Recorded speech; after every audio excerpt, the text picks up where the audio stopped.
गणपती बाप्पा मोरया. तर आपले लाडके गणपती बाप्पा येतात आणि उकडीचे मोदक तर झालेच पाहिजेत. पण मोदक कसा असावा हो? तर हा असा मऊ लुसलुशीत अगदी लोण्यासारखा असावा. कसा करायचा आहे? चला पाहूया. तर त्यासाठी कढईमध्ये घेतले 1 चमचा तूप, त्यामध्ये घातले 1 चमचा खसखस, चांगली परतून घेतली. त्यानंतर 2 कप ओल्या नारळाचा चव घालून घेतला.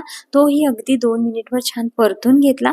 त्यानंतर घातला चिरलेला 1 कप गूळ आणि गूळ अगदी छान यामध्ये एकजीव करून घेतला. गूळ एकजीव झाल्यानंतर यामध्ये काजू बदामाचे काप घातले, जे की पूर्णपणे ऑप्शनल आहेत. नसेल घालायचे, नाही घातला तरी चालेल.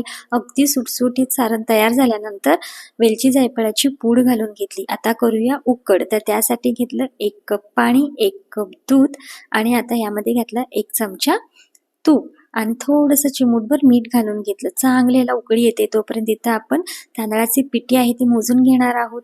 पिठी कशी करायची याचा डिटेल व्हिडिओ दिलेला आहे बरं का. तर इथं बघा छान अशी याला ना उकळी आलेली आहे. आता यामध्ये आपण ना 2 कप तांदळाची पिठी घालून घेणार आहोत आणि अगदी याला छान असं मिक्स करून घेणार आहोत. अजिबात यामध्ये कोरडं पीठ ठेवायचं नाही बरं का. छान असं याला मिक्स करून घेतलं. गॅस अगदी मंद केला आणि ताट झाकून ठेवलं 1 मिनिटासाठी. आता बघा पुन्हा एकदा याला व्यवस्थित असं मिक्स करून घेतलं. गॅस बंद केलेला आहे. आता ह्या पिठीला 2-3 मिनिटं असंच ठेवून दिलं आणि ह्याला छान वाफ बसल्यानंतर बघा आता हे पूर्णपणे मी मिश्रण ताटामध्ये काढून ह्याला वाटीने चांगलं खलून घेतलेलं आहे. आता हे बऱ्यापैकी पीठ कोमट झाल्यानंतर ह्याला चरा असं हाताने छान मळून घ्यायचं आहे. शक्य असेल थोडंसं हाताला पाणी लावून पीठ अगदी छान मऊसूत असं आपल्याला मळून घ्यायचं आहे. आता बघा ह्याचा चांगला गोळा केला, पण ह्याला कुठेही ना क्रॅक गेलेला नाही. याचा अर्थ आपली उकड अगदी छान निघालेली आहे. सगळे गोळे करून ठेवले, उरलेलं पीठ असं झाकून ठेवलं. आता मात्र हे बघा अशा पद्धतीनं ना ह्याची वाटी किंवा पारी तयार करून घ्यायची आहे. दोन्ही अंगठी आतमधल्या बाजूने आणि चारी बोटे अशी बाहेरून घेऊन याची चांगली अशी पारी करून घ्यायची आहे, अगदी खोलगट अशी. त्यानंतर अगदी सुबक अशा याला ना आपण कळ्या पाडून घेणार आहोत. ह्याचा ना डिटेल व्हिडिओ मी दिलेला आहे, तिथे जाऊन नक्की पहा, म्हणजे तुम्हाला व्यवस्थित कृती पाहता येईल. छान वाटी तयार झाली. आता ह्यामध्ये मावेल इतकं सारण भरून घेतलं आणि ह्या सगळ्या पाकळ्या एकाच दिशेने ना अशा झुकवून घेतल्या आणि बघा अगदी व्हिडिओमध्ये दाखवल्याप्रमाणे एकाच दिशेने मी हा मोदक फिरवून बंद करून घेणार आहे.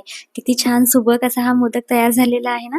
पाकळ्या सुद्धा खूप छान आलेल्या आहेत. ही दुसऱ्या पद्धतीने तुम्ही अशी सुद्धा पारी बनवू शकता बरं का. लाटून घ्यायचं पुरीसारखं आणि ह्याला सुबक अशा पाकळ्या पाडून घ्यायच्या. सारण आतमध्ये भरून एकाच दिशेने सगळ्या पाकळ्या झुकवायच्या आणि चांगला मोदक असा बंद करून घ्यायचा. बघा हा सुद्धा मोदक ना अगदी छान सुबक असा तयार झालेला आहे. सगळे मोदक तयार झाले. इथं चाळणीला थोडंसं तूप लावून घेतलं आणि ह्यामध्ये हे मोदक ठेवून घेतले. भांड्यामध्ये पाणी गरम केलेलं आहे. यावरती आता आपण ही चाळण ठेवणार आहोत आणि 15 मिनिटासाठी हे मोदक अशी वाफवून घेणार आहोत. बघा अगदी 15 मिनिटानंतर मोदक किती छान वाफवले गेलेले आहेत. छान चकाकी आलेली आहे मोदकांना. तुम्ही सुद्धा असे मोदक करून बघा. पुन्हा भेटू तोपर्यंत. बाय.